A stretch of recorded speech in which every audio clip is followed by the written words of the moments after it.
قل هذه سبيلي أدعو إلى الله. Ini apa? Penyumbat. Nang kae seraku patok lah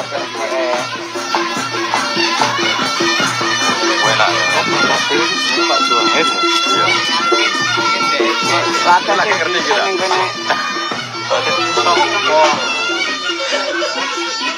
Pasal itu rapatnya baik. Mana mesti kobong. ya. Oh, Mesti kobong.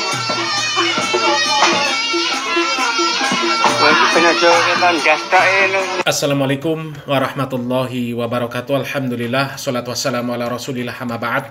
Kaum muslimin yang dirahmati Allah subhanahu wa ta'ala, melihat cuplikan video yang sudah kita tampilkan di awal tadi, kaum muslimin, kita tentu merasa sangat miris dan juga merasa sedih, ya. Kalau kita baca caption dari postingan tersebut, sepertinya daerah tersebut sedang dilanda kekeringan, sedang dilanda kemarau. Dan ada ungkapan doa dari postingan tersebut, ya, semoga Allah segera menurunkan hujan.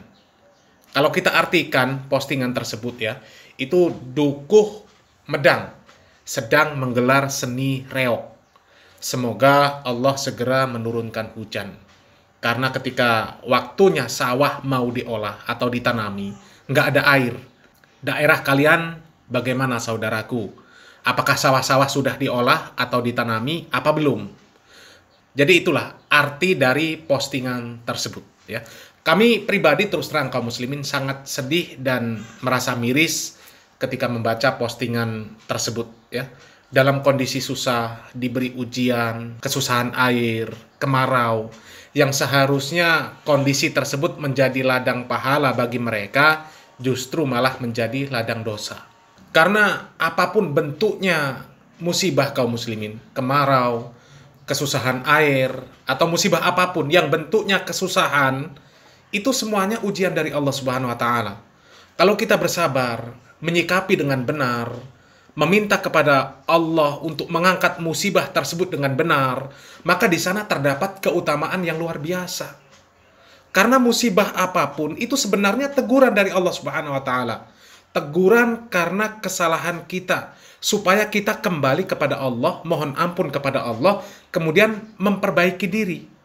Di dalam Al-Quran, surat Asy-Syura ayat 30, Allah Subhanahu wa Ta'ala berfirman, "Wa ma asobakum min musibatin fabima kasabat aydikum wa ya'fu an katsir." Dan apa saja musibah yang menimpa kalian, menimpa kamu, maka adalah disebabkan oleh perbuatan tanganmu sendiri. Artinya karena dosamu sendiri. Dan Allah Subhanahu wa Ta'ala memaafkan sebagian besar dari kesalahan-kesalahanmu dari musibah tersebut. Jadi musibah apapun yang menimpa kita itu adalah akibat dosa kita. Dan dengan musibah tersebut Allah Subhanahu wa Ta'ala mengangkat dosa kita, mengampuni dosa kita. Dengan syarat kita menyikapinya harus dengan cara yang benar. Bukan seperti yang ada di dalam video tersebut. Ini ditimpa kemarau, malah main reog, ya. Mainnya di kuburan, yang hadir malah duduk-duduk di atas kuburan. La ilaha illallah, ya. Bagaimana Allah Subhanahu wa Ta'ala akan memberikan rahmatnya kalau seperti itu? Ketika diuji Allah, kemudian meminta kepada Allah agar ujian tersebut diangkat, tapi dengan cara maksiat. Gimana coba? Hah? Yang disyariatkan itu ketika ditimpa kemarau, kaum muslimin disyariatkan untuk melaksanakan sholat istisqa, bukan menggelar budaya. Apalagi di tempat seperti itu, ya, ditambah duduk-duduk di atas kuburan. Sahabat Abu Hurairah radhiyallahu an pernah mengatakan bahwasanya Rasulullah Shallallahu Alaihi Wasallam bersabda, seandainya seseorang itu duduk di atas bara api sehingga bara api tersebut membakar pakaiannya, semua pakaiannya sampai kulitnya, maka itu lebih baik baginya dibandingkan duduk di atas kuburan. Hadis riwayat Muslim. Jadi dari hadis ini jelas bahwasanya duduk di atas kuburan itu dilarang, haram. Karena apa? Diancam. Diancam oleh Allah Subhanahu wa Ta'ala. Jadi bagaimana mau mengharapkan rahmat Allah kalau seperti itu? Ya, diuji itu seharusnya menjadi momen untuk introspeksi diri. Terlebih untuk pemuka agamanya. Seharusnya dengan kondisi yang seperti itu mengajak atau mendidik masyarakatnya supaya sama-sama introspeksi diri, memperbaiki diri masing-masing. Ya, mengoreksi diri. Dosa apa yang kira-kira menjadi penyebab Allah Subhanahu wa taala menurunkan musibah yang seperti itu? Ya, sampaikan hadis-hadis Nabi Muhammad SAW. Apa penyebab Allah Subhanahu wa taala menimpakan kemarau? Ya. Di dalam sebuah hadis Rasulullah SAW mengatakan, lam yanqusul mikyala wal mizan illa akhidhu bisinin wa syiddatil maunah wa jawri sultani alaihim wa lam yamna'u zakata amwalihim illa muni'ul qatra minas sama walau lal bahaim lam yumtoru. Tidaklah mereka mengurangi takaran dan timbangan kecuali akan ditimpa paceklik, susahnya penghidupan, dan kezoliman penguasa atas mereka. Tidaklah mereka menahan zakat, tidak membayarnya, kecuali hujan dari langit akan ditahan dari mereka, dan sekiranya bukan karena hewan-hewan, niscaya manusia tidak akan diberikan hujan. Jadi dari hadis ini bisa kita fahami kaum muslimin. Kalau modelnya minta hujan seperti itu, ya, kalaupun turun hujan, itu bukan karena permintaannya dikabulkan, bukan. Tapi karena Allah Subhanahu wa taala kasihan terhadap hewan-hewan, bukan kasihan sama manusia.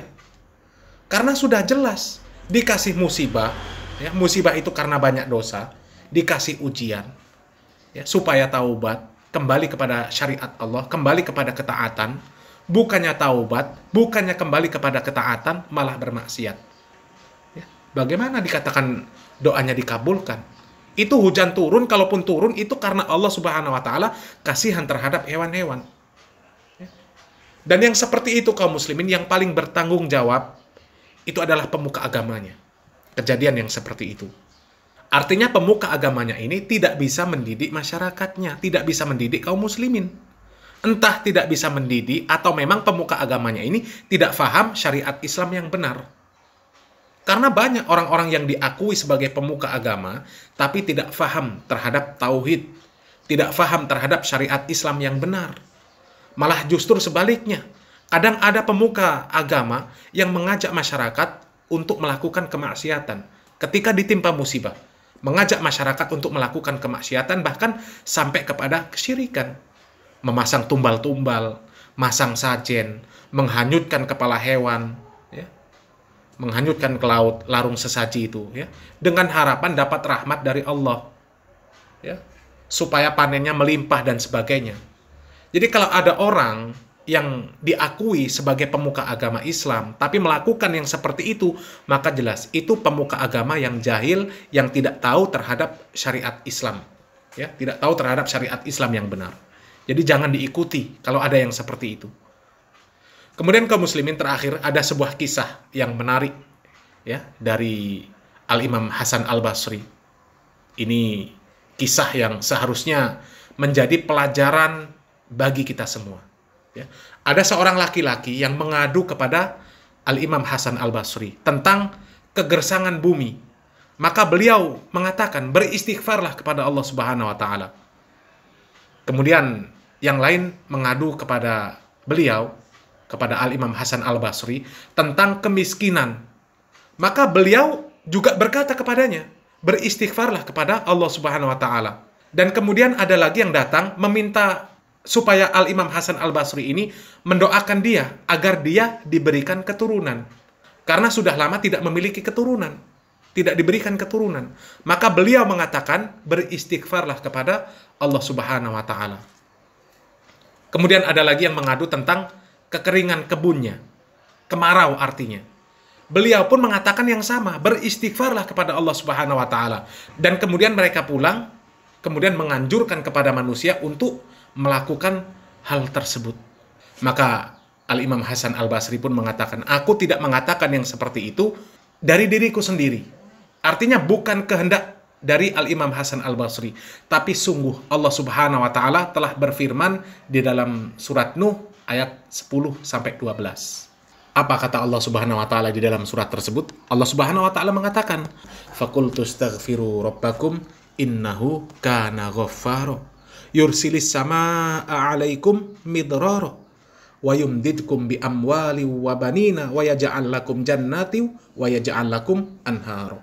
Maka aku katakan kepada mereka, mohonlah ampun kepada Tuhanmu. Sesungguhnya Dia adalah Maha Pengampun. Niscaya Dia akan mengirimkan hujan kepadamu dengan lebat dan membanyakkan harta dan anak-anakmu dan mengadakan untukmu kebun-kebun dan mengadakan pula di dalamnya untukmu sungai-sungai. Jadi, sesuai dengan ayat Al-Quran, surat Nuh ayat 10-12, maka solusi dari segala musibah adalah istighfar. Memperbanyak mohon ampun kepada Allah Subhanahu wa Ta'ala. Dan lebih spesifik, ketika ditimpa kemarau, maka melaksanakan sholat istisqa. Disyariatkan untuk melaksanakan sholat istisqa. Bukan menggelar budaya. Apalagi bentuknya kemaksiatan. Ya. Yang seperti itu bukan mengundang rahmat Allah, tapi justru mengundang laknat dari Allah Subhanahu wa Ta'ala. Semoga yang sedikit ini bermanfaat. Salam waras, salam akal sehat. Barakallahu fikum. Wassalamualaikum warahmatullahi wabarakatuh.